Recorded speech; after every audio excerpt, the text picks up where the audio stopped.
Chapter 21, The Queen's Last Words.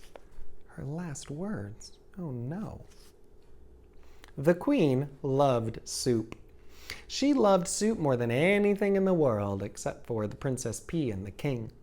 And because the Queen loved it, soup was served in the castle for every banquet, every lunch, and every dinner. And what soup it was!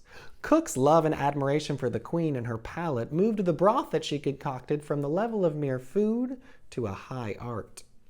On this particular day, for this particular banquet, Cook had outdone herself. The soup was a masterwork, a delicate mingling of chicken, watercress, and garlic.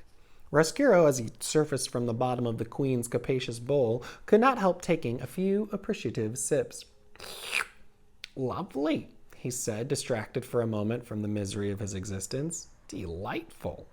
"See!" shouted the Pea. "See!" She stood. She pointed her finger right at Roscuro. "It is a rat. I told you it was a rat. He was hanging from the chandelier, and now he's in Mama's soup." The musicians stopped playing their guitars. The jugglers stopped juggling. The noble people stopped eating. The Queen looked at Roscuro. Roscuro looked at the Queen. Readers, in the spirit of honesty, I must utter a difficult and unsavory truth. Rats are not beautiful creatures. They are not even cute.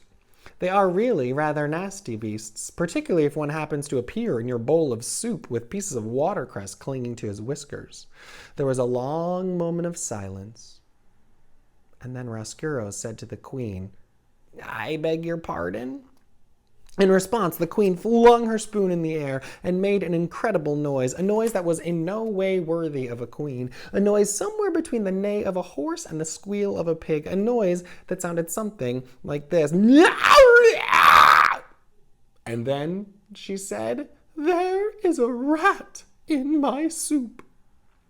The Queen was really a simple soul, and always, her whole life, had done nothing except state the overly obvious. She died as she lived. "There is a rat in my soup" were the last words she uttered. She clutched her chest and fell over backward. Her royal chair hit the floor with a thump, and the banquet hall exploded. Spoons were dropped, chairs were flung back. "Save her!" thundered the King. "You must save her!" All the King's men ran to try and rescue the Queen. Roscuro climbed out of the bowl of soup. He felt that, under the circumstances, it would be best if he left. As he crawled across the tablecloth, he remembered the words of the prisoner in the dungeon, his regret that he did not look back at his daughter as he left her. And so, Roscuro turned. He looked back, and he saw that the princess was glaring at him. Her eyes were filled with disgust and anger. "Go back to the dungeon," was what the look she gave him said. "Go back into the darkness where you belong." This look, reader, broke Roscuro's heart. Did you think that rats did not have hearts?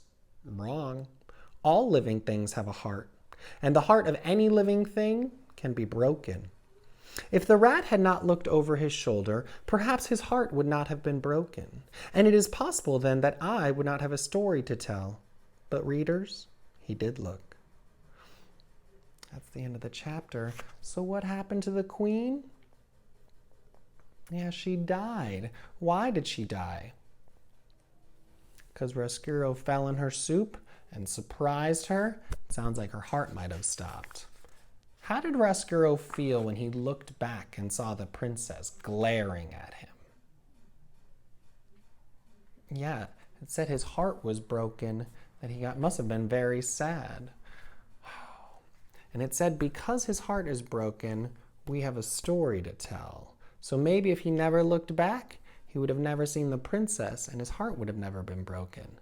But because he did that, some other things must happen. All right, let's keep going.